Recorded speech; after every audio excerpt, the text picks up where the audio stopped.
नमस्कार मित्रों, स्वागत है आपका हमारे चैनल जेवी डिवोशनल में। पिछले एपिसोड में हमने देखा कि सूर्यास्त के साथ युद्ध की समाप्ति हो चुकी है और अर्जुन और कर्ण का युद्ध भी समाप्त हो चुका है। भीम ने वध कर दिया है दुर्योधन के 20 भाइयों का। 80 अभी बाकी है। 80 अभी बाकी है।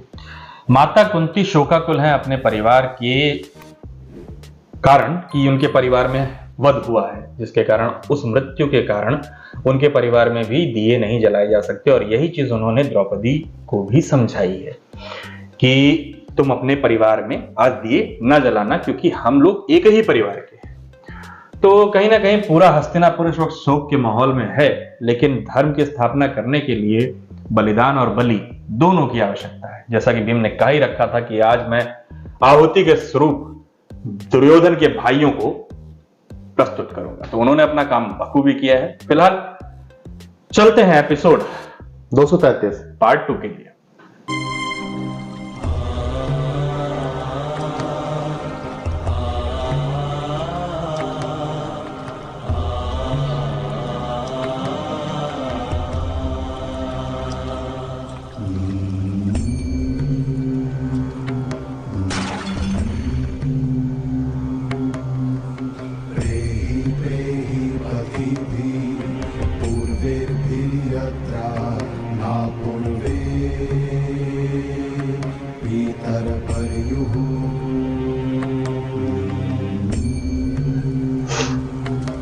लाइन से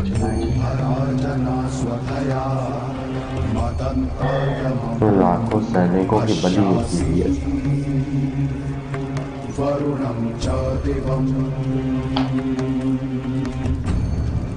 दुशासन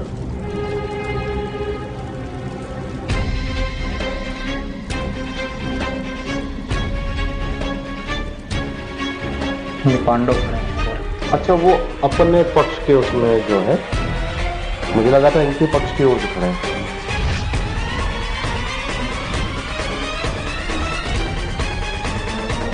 काशी भीम पे वार किया।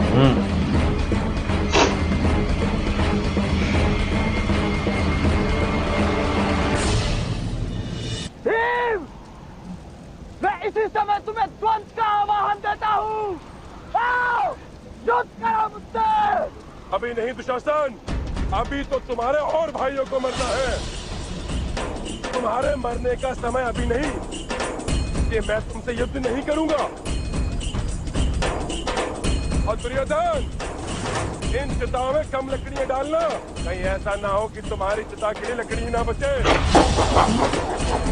और तुम्हें गिद्धों और चीलों का भोजन बनना पड़े। ये ज्यादा हो गया। भाई छेड़ा भी तो उन्होंने ही। भाई शांति से वो भी अपना उधर क्रियाक्रम कर रहे थे, ये भी करते। सुनो भीम, मेरे भाइयों की हत्या करके जो पीड़ा तुमने मुझे दी है, उतनी ही पीड़ा मैं तुम्हें दूंगा। यहाँ इसी शमशान भूमि में तुम तुम्हारे अपनों की चिता जलाओगे।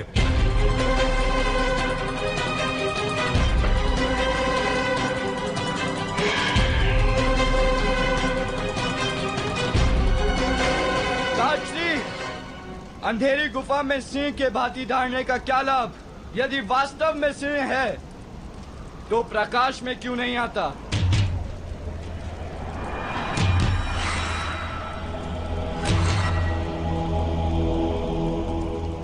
आएगा बालक, आएगा। कल रणभूमि में तुम इस सिंह की शक्ति देखोगे। दुर्योधन को ललकारा है।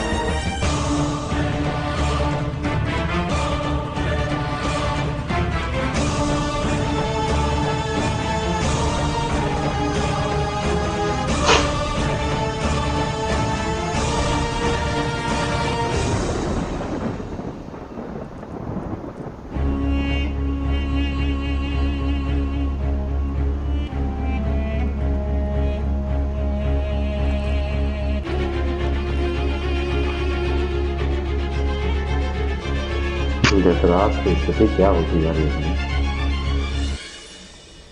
भीम को मेरी भुजाओं की शक्ति का परिचय अवश्य होगा विदुर। मैं उसे अपनी भुजाओं के बीच कुचल कर मार दूंगा।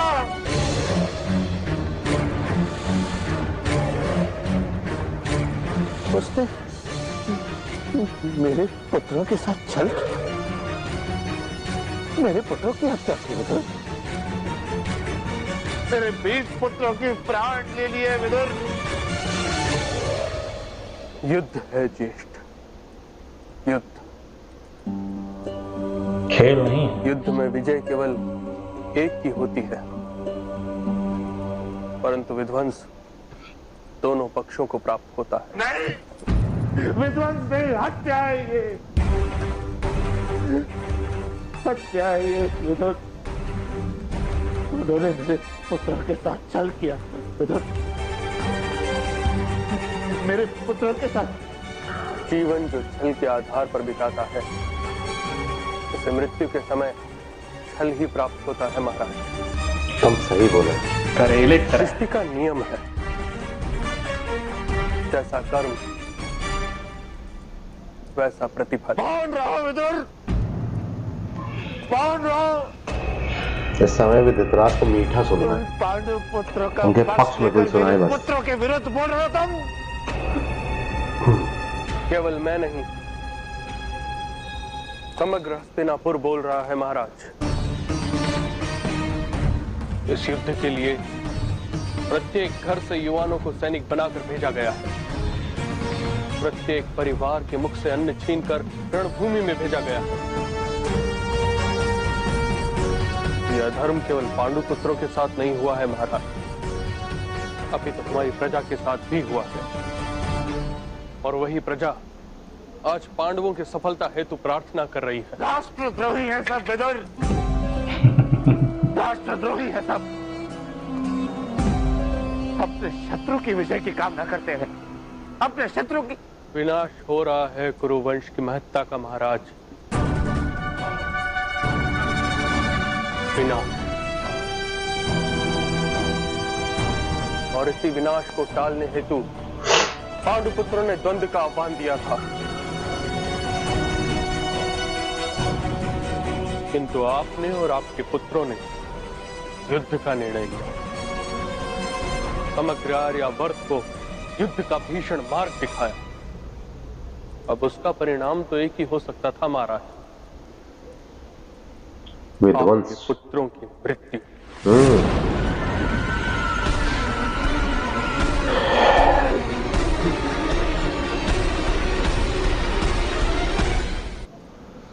इतना कटु शब्द बोल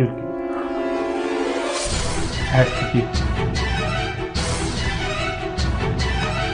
वैसे भी उन्होंने मंत्री पद त्याग दिया है अब तो। नहीं, तो कुछ भी बोल सकता है, तो पंचायत में लपड़ लगा के भाग सकता है। छोटे भाई है तभी तो नहीं उठा सकता। कुरुवंश का बहुमूल्य रक्त बहाया है उन पांडु पुत्रों ने आज।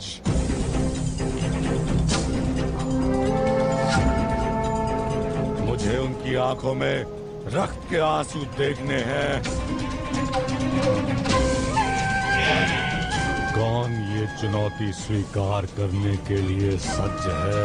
ना खुद ना कर पाना। कौन मेरे लिए उस अभिमन्यु का वध करेगा? अभिमन्यु के वध की बात हो रही है। गुरुदेव,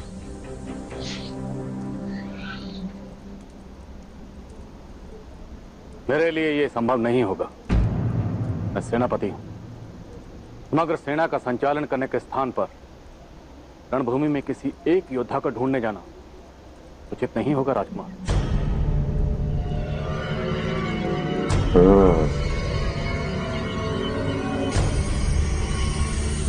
अंगराज कर्ण, मित्रकर्ण, तुम उठा पाओगे ये चुनौती?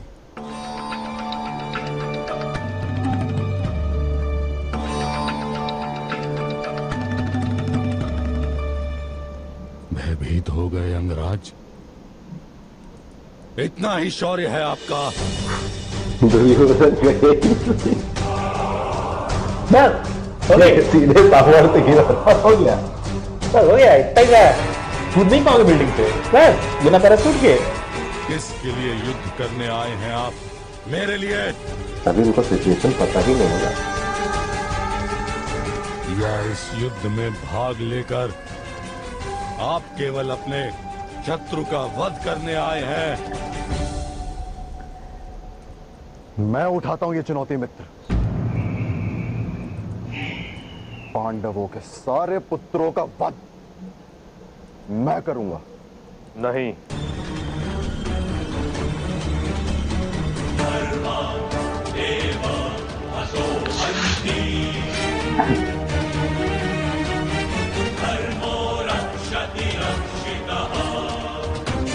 वो मेरा कर्तव्य है।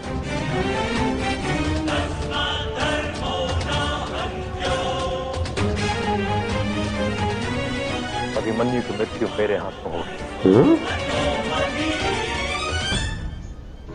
कल से मैं केवल अभिमन्यु के साथ युद्ध करूंगा, जब तक उसकी मृतदेह रणभूमि पर गिर नहीं जाती।